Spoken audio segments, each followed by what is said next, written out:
Vamos ser sinceros aqui, eu acho que todo mundo que viu o trailer de O Homem do Saco já imaginava que o filme fosse ruim. E eu nem pretendo te dar esperanças dizendo que o filme nem é tão ruim assim. Eu já começo meu vídeo dizendo que se você teve essa impressão do trailer, você está coberto de razão. Possivelmente você já deve imaginar os motivos dele ser ruim, mas nesse vídeo aqui eu vou te contar exatamente o porquê ele é. A história do filme é baseada na lenda que todo mundo conhece do Homem do Saco, mas ela traz algumas diferenças da história original. Diferenças essas que eu não vou falar aqui para não dar spoilers, né? Esse vídeo aqui é totalmente sem spoilers, mas elas são relacionadas ao tipo de criança que o Homem do Saco leva. Aí a gente tem esse cara que é o Patrick, ele é casado e tem um filho. O Patrick, quando era mais novo, teve um contato ali com o Homem do Saco, mas o Homem do Saco obviamente não levou ele. E desde então ele carrega essa lembrança do encontro dele com a entidade, lembrança essa que o filme chama de trauma, mas eu não consigo considerar um trauma, eu já vou te explicar o porquê. E agora com ele já adulto, a partir do momento em que ele se muda de volta para a cidade natal dele por problemas financeiros,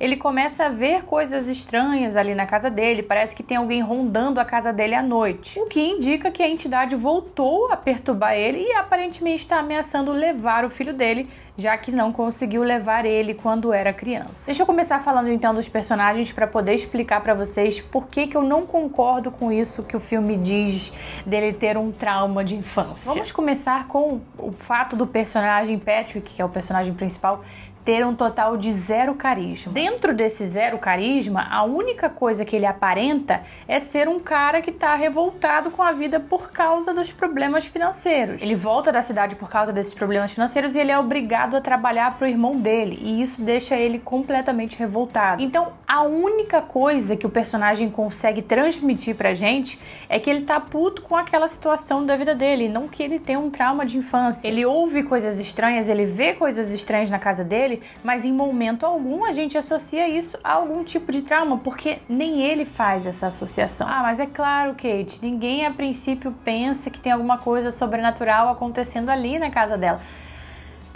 Mas se o cara já teve um contato com a própria entidade quando ele era mais novo e ele tem um trauma por causa disso, isso não era pra ser a primeira coisa que ia se passar na cabeça dele? Essas coisas estranhas, na minha opinião, pelo menos, eram pra ser gatilhos pra ele automaticamente pensar naquilo que aconteceu na infância dele, né? Porque ele tem um trauma, supostamente. E ele, a princípio, nem pensa, né, de ser alguma coisa sobrenatural. Leva um tempo até que ele entenda, que ele se lembre que existe o Homem do Saco, que possivelmente possa ser ele ali atrás do filho dele. Então esse papo de tem um trauma de infância não cola aqui, ele não aparenta isso nem um pouco, ele só aparenta ser um cara revoltado porque tá cheio de dívida. É claro que depois ele se liga, depois ele entende que é o Homem do Saco, ele se lembra das coisas dele de infância e tal, mas nem nesse momento a gente consegue sentir esse trauma por parte dele. E sim, apenas um medo do filho dele ser levado. Mas ele não é o único personagem sem carisma, não. Ninguém ali tem carisma, a gente não se apega a nenhum personagem, não torce por ninguém.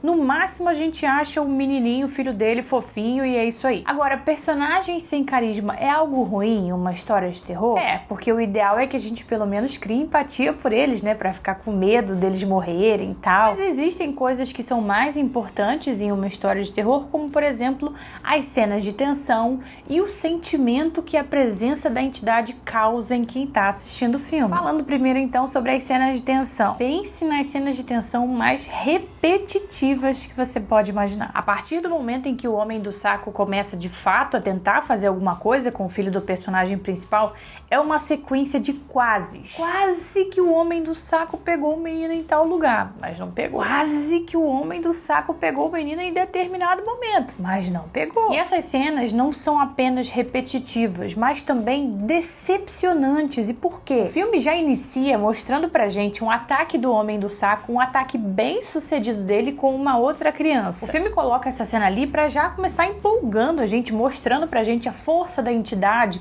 o que ela consegue fazer quando ela quer pegar uma criança. E aí, quando acaba essa cena, você fica pensando, pô, então esse Homem do Saco aí é uma entidade fortíssima. Se nem a presença dos pais da criança é um empecilho para ele levar a criança, imagina, o cara é foda. Esse início ilude demais a gente. Eu fui assistir o filme achando que o filme seria uma bosta, e quando eu vi essa cena eu pensei, pô, Pode ser que tenha alguma coisa boa aí, então. Então a gente inicia o filme pensando que a entidade é fodona por causa dessa cena, e aí vem só uma sequência de quases. Ele poderia ter pego o menino, né, o filho do Patrick, em vários momentos, mas ele não pega, e isso é muito chato, parece que o filme tá querendo fazer a gente de besta. Aí mais lá pra frente, o filme até tenta dar uma justificativa de por que ele não pegou o menino lá naqueles momentos, baseado na mitologia que ele cria ali dentro, mas essa justificativa não é o suficiente para apagar, vamos dizer assim, todos aqueles momentos em que a gente se sentiu besta. Isso quando não é tudo apenas um pesadelo do cara, porque o filme tem dessas também. Ou seja, mais cenas em que a gente se sente besta.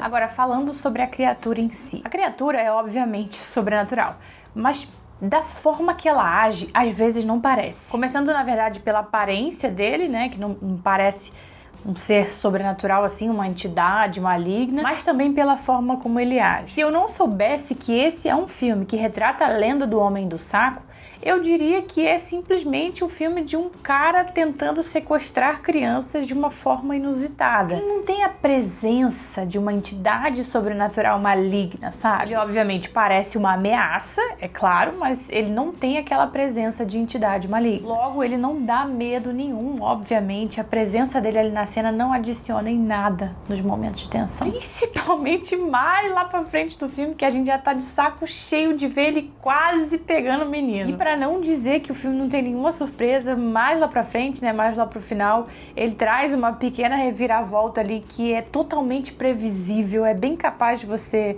pensar nisso antes de chegar nesse momento. E você sabe qual é a cereja do bolo. O filme ainda dá margem pra uma continuação. Não, gente, não é possível. Não é possível que eles vão querer fazer um segundo filme disso. Eu me recuso a acreditar. Não preciso nem dizer que se tiver 2 eu não vou assistir, né? Mas enfim, o filme estreia dia 30 de janeiro nos cinemas e eu não preciso nem dizer que eu não acho que vale a pena ir assistir. Mas caso você vá assistir, por favor, depois volte aqui nesse vídeo pra me contar o que você achou. E não esquece também de se inscrever aqui no canal, porque por aqui eu falo de terror.